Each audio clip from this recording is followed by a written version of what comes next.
দস্যুর কালো হাত রুখে সীমানা রাখি যে সাফ, চোরাচালানের জমদূত মোরা, নেই কোনো অনুতাপ। জেলে মৎস্যজীবী ভাইদের পাশে ঢাল হয়ে থাকি খাড়া, মায়ের আঁচল আগলে রেখেছি দিয়ে জীবনের সারা। সঞ্চারী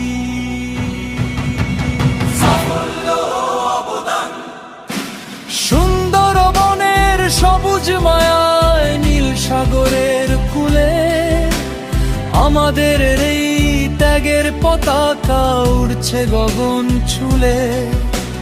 মা ইলিশ আর বন্য প্রাণী করছি মোরা রক্ষা,